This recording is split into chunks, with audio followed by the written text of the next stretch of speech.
Okay, so we're gonna do my Resident Evil collection. I'm gonna try to go as chronologically as possible, but I might fuck up here and then. But whatever. This is a very long, very convoluted series, so we'll see. So chronologically, first one's Resident Evil Zero. It's got this weird kind of co-op kind of thing with it, where you switch characters, which I don't know. It's cool. It's decent. It's not my favorite, but it's a good one. I like it. It's fun. It's definitely good to play around Halloween. That's why I'm doing this. So just ideas for you guys to play around Halloween since it's October now. So yeah, I liked it. And Resident Evil remake, which as I'm sure all you guys know, they've bundled Zero and One.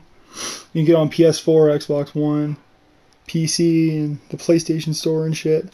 But yeah, it's fucking one of the it's probably the greatest horror game ever created. It's really fucking awesome. It's it looks really good. It even still holds up today, even without the HD enhancements the new one's got. It still looks really good. I really like it. So it's really good. It's really long. It's worth your money. It's actually getting up there in price too. Like for the last time I saw it, it's selling for complete in like good condition like this. It's climbing up there. And next is Resident Evil 2. This is my introduction to the series, and that's actually the GameCube. This game, back in the day, '98, this game scared the living shit out of me. I mean, there's that part in the very beginning when that cop car, when that zombie jumps out, that scared me to fucking death. And the liquor was just insane, and it's really good. Introduced my two favorite characters, Leon and Claire. And doing both the scenarios really cool. It's because you can kind of see what each character kind of did. Like Claire goes first, and then you should play. Actually, no, it's Leon first, and then Claire. So you could see like what each person kind of did to change the environments and what puzzles they solved. But yeah, it's fucking. I really really like it. I have almost every version of this actually. I got that on GameCube. This actually kind of growing up in price too. All the GameCube Resident Evil games are kind of getting up there. I originally got it on fucking N64, which it's kind of mind blowing. They're able to fit that both scenarios without cutting anything on this. The audio is a little shittier.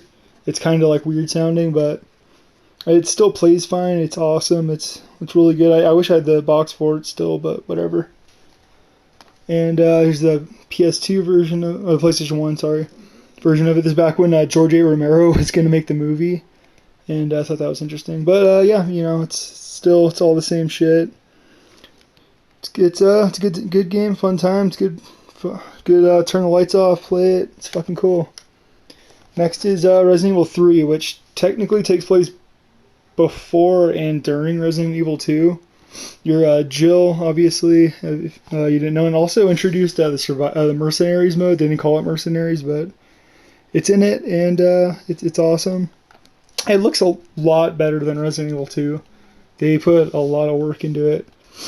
But this was originally supposed to be a spin-off, but for whatever reasons, Nintendo had to hold the rights to any numbered series.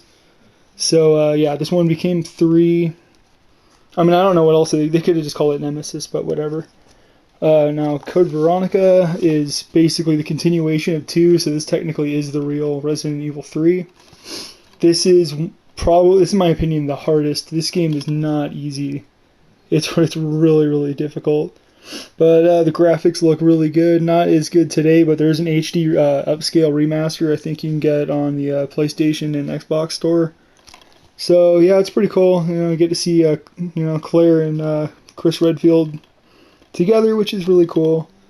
And get to find out what happened to Wesker after the first one. So thought that was awesome. Now I'm trying to go chronologically, so Resident Evil Dead Aim is not a great game, but it's not horrible. I mean, if you're kind of like, it's not really scary at all, so if you're kind of like afraid of scary games, this one isn't a bad one to get. It's just not super common, but it's still, it's still really good. It's, well, not really good, it's alright. You can't run out of ammo, it's basically like a light gun game. It was actually in, I think Japan, they had this one, Survivor, and Code Veronica. There was a different version of that used a light gun, but they didn't put that in America because Columbine had just happened not that long ago. So then yeah, they just weren't happy with kids playing with guns. So that's understandable, but it kind of sucks for us. But whatever, it's all right. It's really short. You probably beat it in like 4 hours on your first try. It's really easy. And it's really short. Next, you have Resident Evil 4, which everybody either kind of everybody kind of loves it universally. A lot of people do. The purists kind of hate it, but I really liked it. It's I don't know. It's really fun. It speaks for itself. Everybody really knows about this game. There's no point in me trying to talk you into it, but I do want to get all these for PS4 or Xbox One. I haven't decided yet. Probably Xbox One because I have fewer games for it. But yeah, I really like this game. It's fucking awesome. And also there's a gun here called Killer 7, which is a reference to Suda51 game, Killer 7. I thought that was really cool. Anyway, I like that. I just really like that game.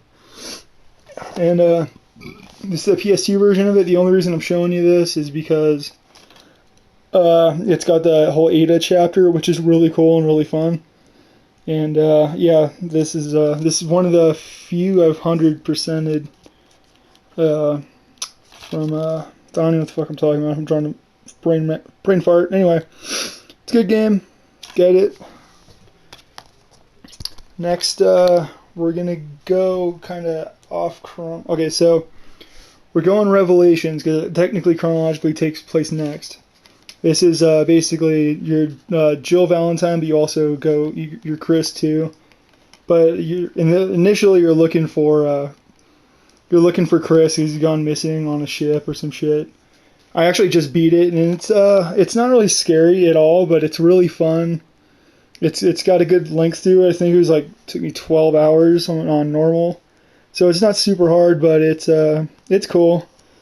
It's a little cheesy, but that's kind of what you kind of want from Resident Evil. And when this first came out, it was a huge step in the right direction because after 6, they didn't know what 5 and 6, they didn't know what the fuck they were doing. But yeah, this is a really fun one, and yeah, you should definitely get it. It's kind of hard to believe this was made exclusively for DS because it looks really, really good. All the voice acting is very, very good. The story is, a little convoluted and a little kind of overly explained, but it's cool. It's also got, if you get the PS3 version of it, you can play it online for free. I don't care about playing online, so it doesn't bother me.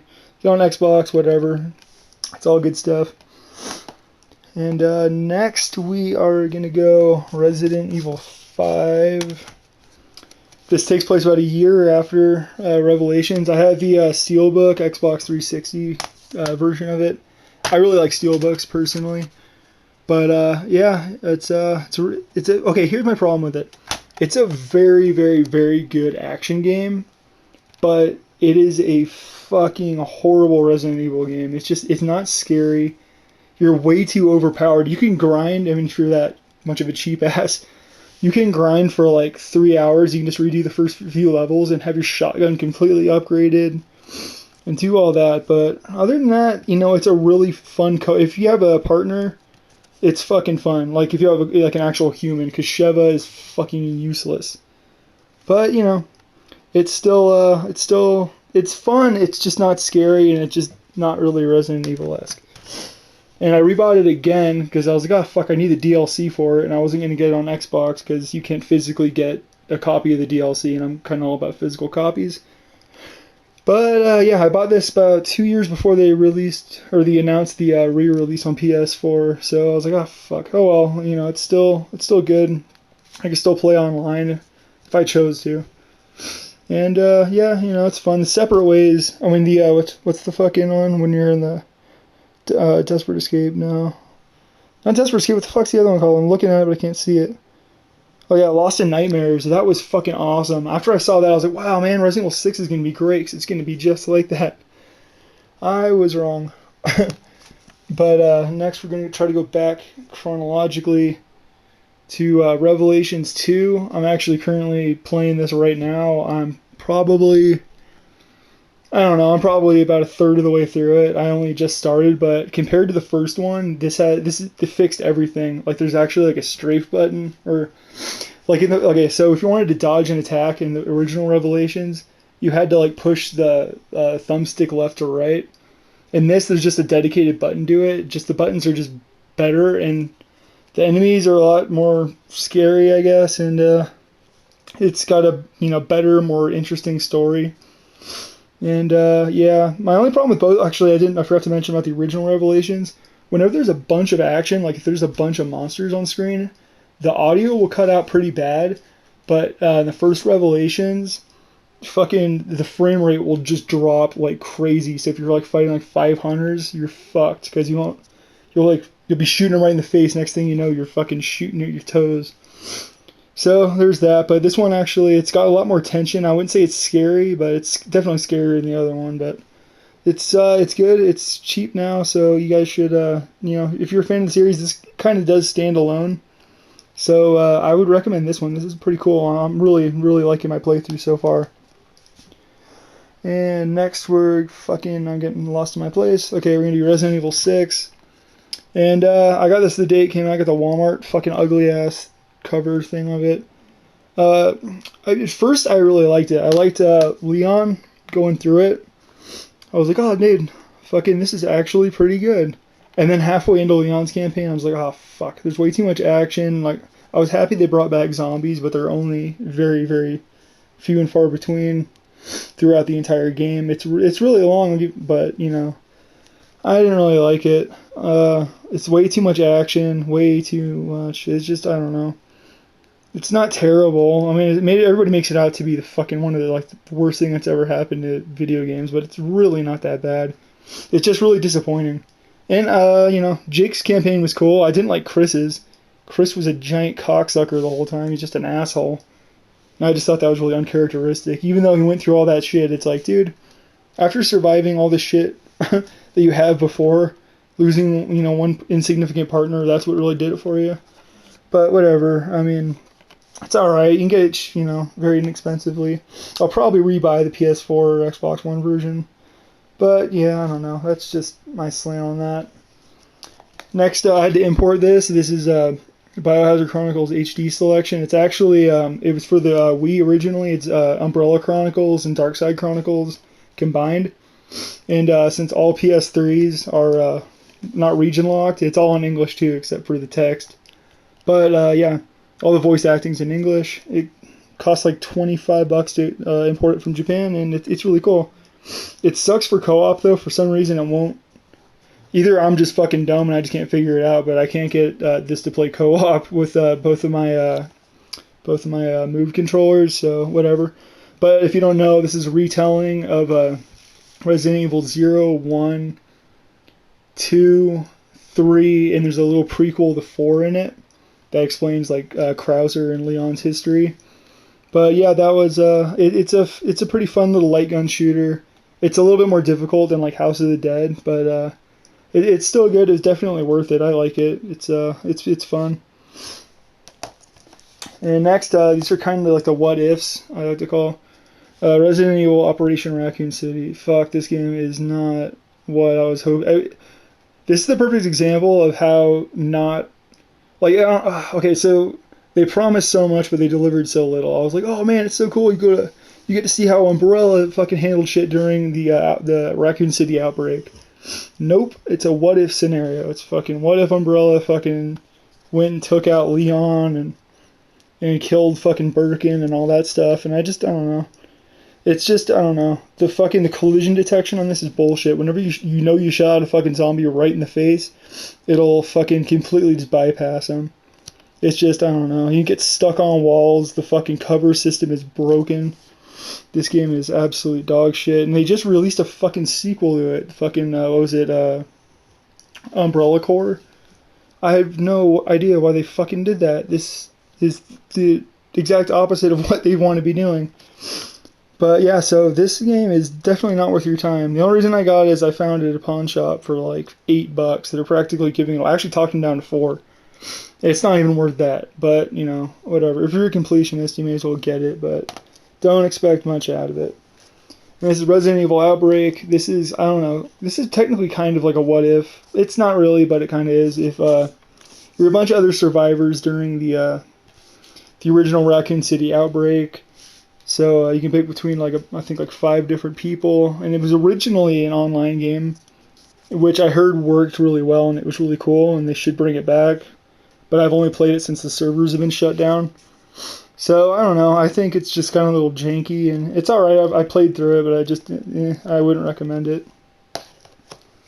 And we have Outbreak File 2, which is basically a direct continuation of it. It's all right. Again, I wouldn't really recommend it unless you're like a diehard Resident Evil fan, but I mean, it's all right. Just don't expect a whole lot out of it, especially no servers, no split screen co-op, so kind of fucked. And next we have the movies. I forgot to mention these. Resident Evil Generation. This takes place before Resident Evil.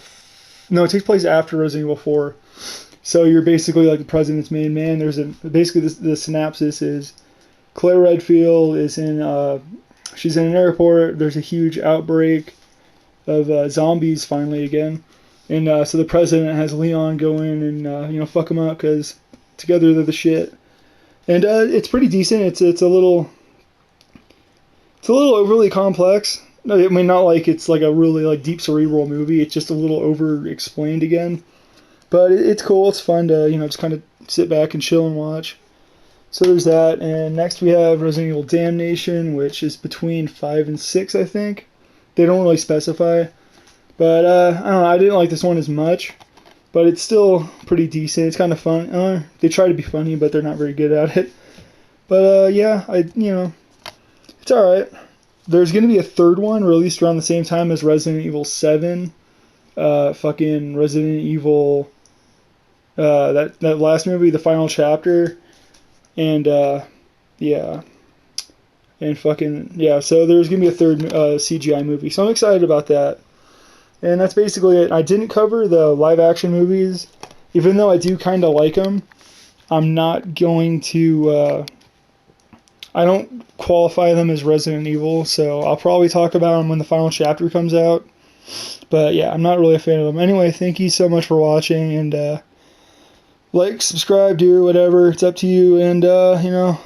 I'm gonna make more horror movies I'm gonna do horror movies and horror games this whole month. So try to stick around for that. Anyway, thank you guys. Later.